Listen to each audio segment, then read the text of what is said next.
I was talking to a friend of mine earlier today. We were just discussing politics in general.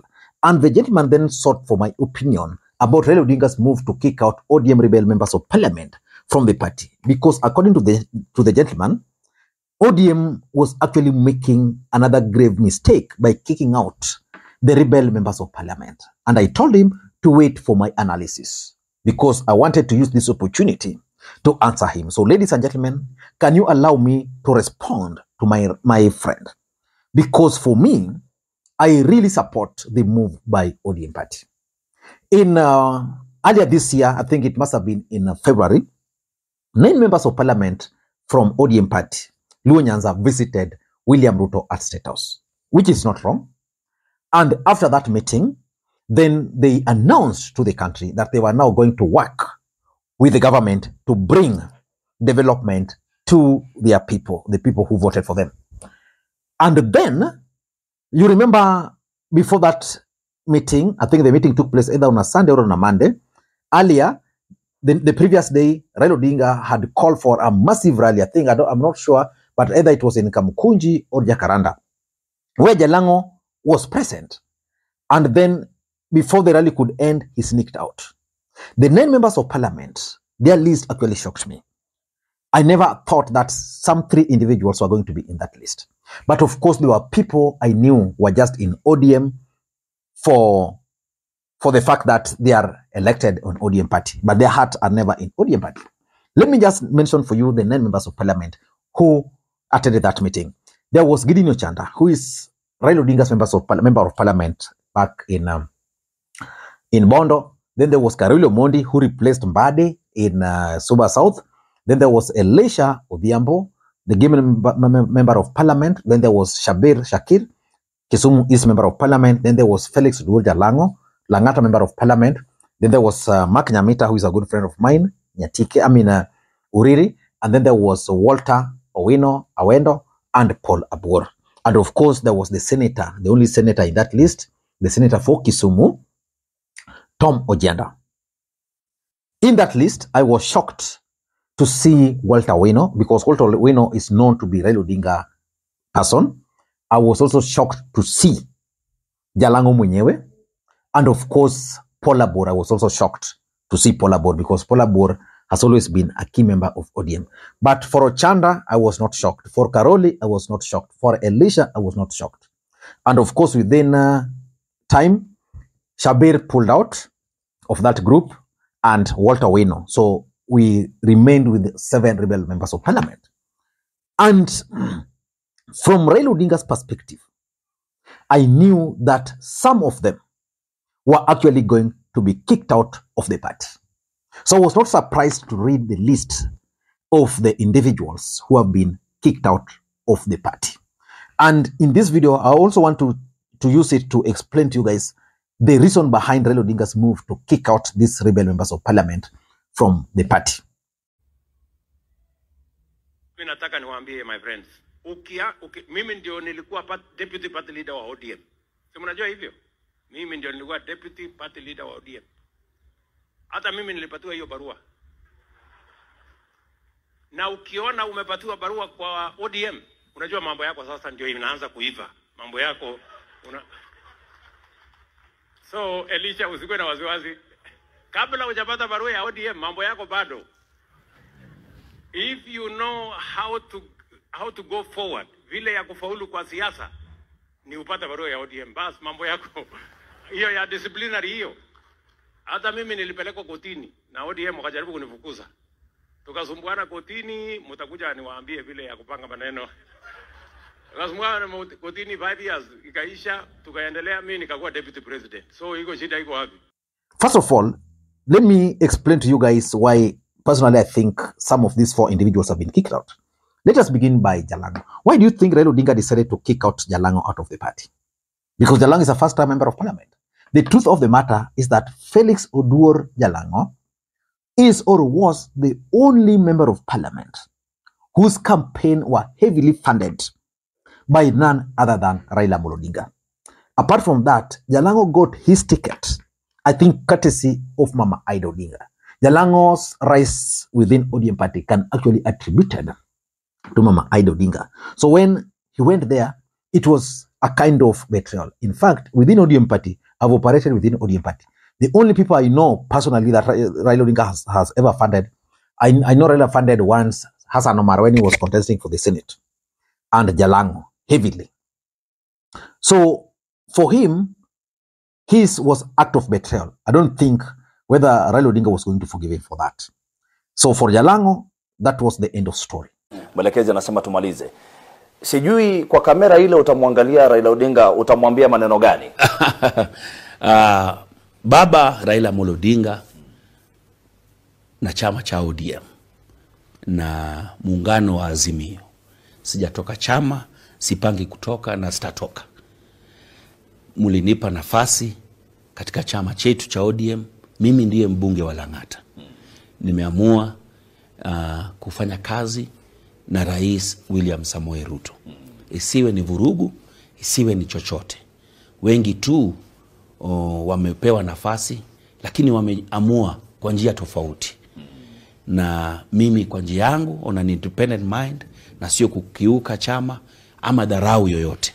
Nimeamua kufanya kazi na William Samoei Ruto.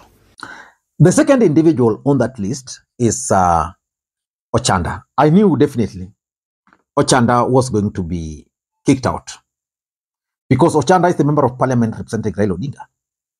Even his win in the last election was really not supported fully by Raila. A lot of factors played in his favor. One of them being the fact that Uhuru was running for the Senate and they needed the votes in Bondo. And Bondo being also clan, there was this argument, because I was campaigning for my friend Andy Omoy. There was this argument that there was no way they were going to give, Sakwa the Senate, then they have same Sakwa, they are giving it, the same Sakwa, the presidency, and then now the other side. So there was that kind of politics down there, which favored him. But Raila never liked him, in my view. Then Elisha actually won by the grace, because I think the ODM candidate joined politics for the first time. Jakoyo brother. He joined politics for the first time and he was not prepared for the kind of whatever he was seeing. Karolo Omondi had to go, because immediately Karolo Omondi won, and the kind of things he's been saying about ODM, about Raila, he had to go. First of all, there was this narrative that he was funding ODM Party. So he's now been kicked out. So ODM will be waiting to see whether it's the guy who's been funding ODM Party.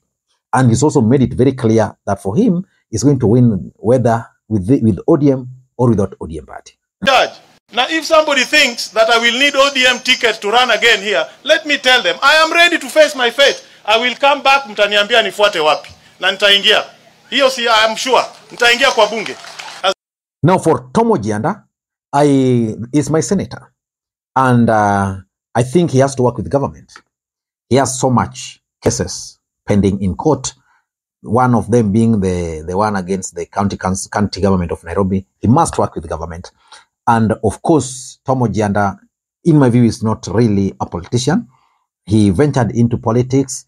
He won. He would have been the ideal candidate for Kisumu gubernatorial race.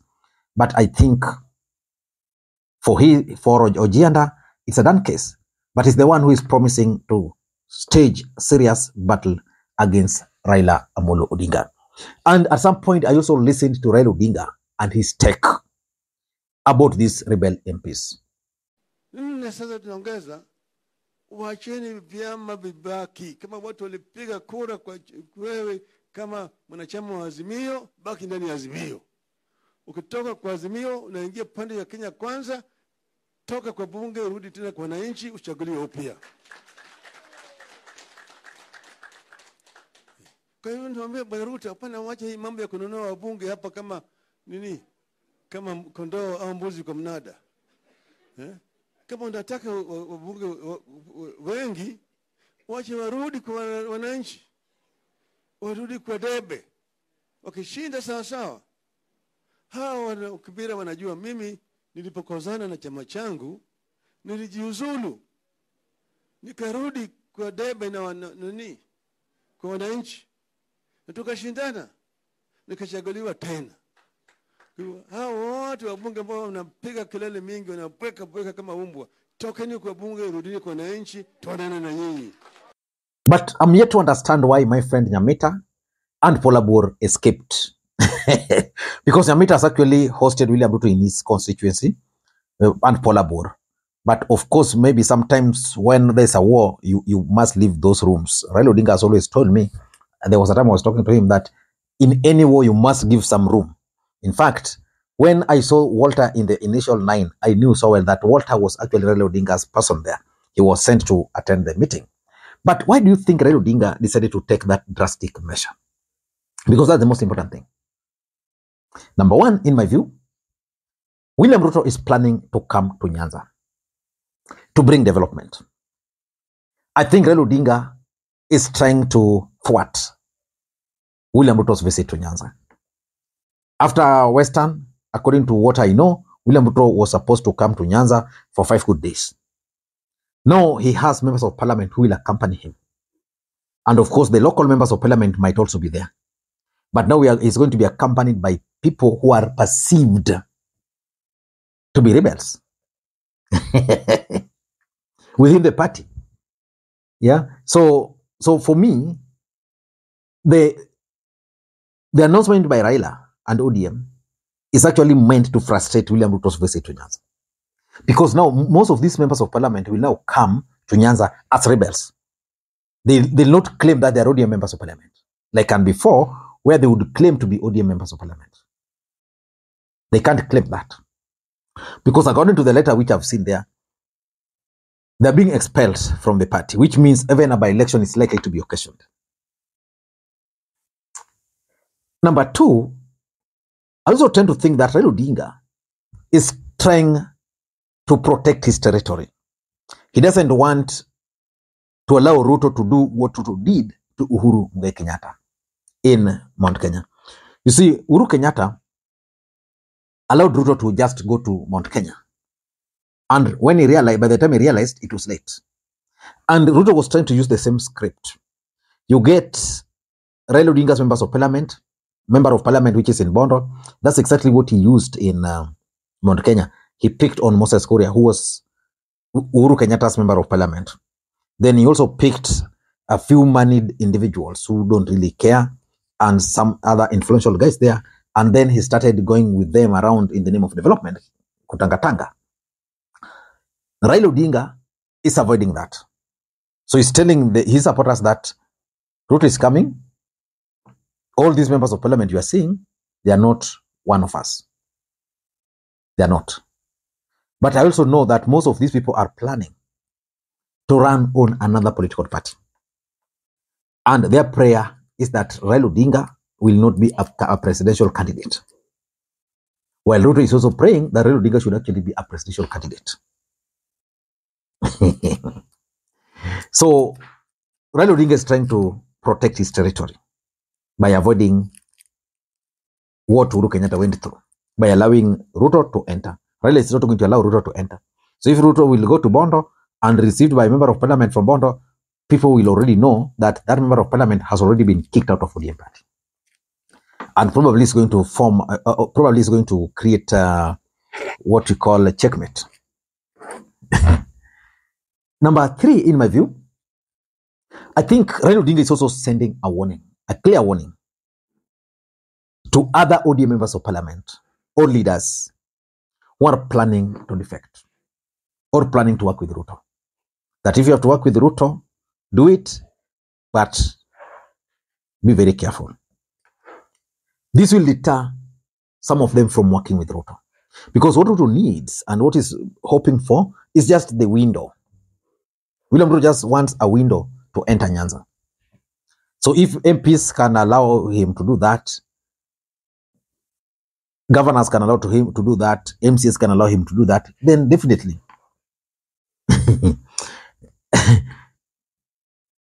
he will be able to succeed. So Raila and his team are telling him, no, for us, it's a clear warning. Lines are drawn. You don't just go and announce to us that you're working with Ruto. Number four, in my view, I also tend to think that it could be Raila Odinga's strategy to consolidate his support base. What do I mean by consolidating his support base? You know, when you have a party and then you have rebel members of parliament, let's say, for example, Karoli. Do you think Karoli can do anything in Soba South that will advance the agenda of ODM Party at the moment? That do you think even Jalango mwenyewe in Langata can go to Langata and start pressing ODM or doing things that can promote ODM? It can't. So it's better you forget about them early enough and then have your team. Even if that team will be from a disadvantaged position, have that team. Start having that team.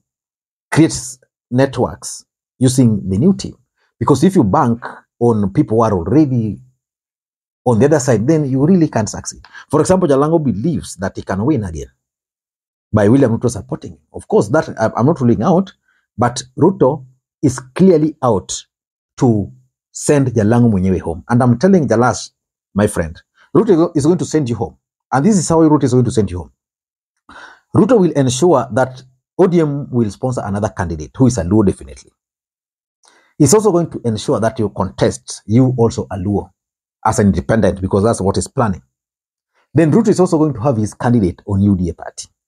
His intention is simple: split the Luo votes or split the Western vote. His candidate will easily win. And that's how Ruto shall have succeeded in sending Jalango home and destroying a bright political future. Simple. And lastly, I also tend to think that Raila is now taking the war right to the doorstep of William Ruto. He's going to wait what William Ruto is going to do. Because remember, William Ruto also engineered hostile takeover of Jubilee. And he used the registrar to strike off the names of Kioni from Jubilee Register, the name of David Murabe, and I think the other gentleman, the vice chair. 3 people. If registrar could do that, what will stop registrar from also removing the names of these 7 individuals? Then the issue of the bipartisan talks will come in. That you want to remove these people from our party, then you are resisting. I'm told that Tom Ojienda has promised serious legal battle on the matter. So let us wait and see how this is going to unfold. But for me, if you ask my honest opinion, I am a firm believer in party discipline. If you're a member of UDA party and elected on UDA party, stick to that. There is no way you will ever see Arsenal player playing for Manchester United. Never. Even in friendly, never. But you can always see Arsenal player leaving Arsenal to go and play for Manchester. It's called transfer. So you declare then officially. So on that, I support Azimio. That has always been my stand. In fact, when I was in ODM, my advice used to be one: ODM party should not allow everybody to come and contest for the seats towards election. They should have a clear strategy on how they can develop their members. You have a members list. You know that Lee is a strong ODM member. These are our strong ODM member. Then you subject them to nomination. Otherwise, if you wait, some people will make money when these people are struggling with the party. They come last minute, they take away the ticket, they win. Then their interest is not in that party. People like Ojienda just came and took off with the party because he had the money, with the ticket because he had the money. Nobody could stop him. I don't know what to think. Let me hear your thoughts. Thank you guys, and may you have a good day. Bye bye.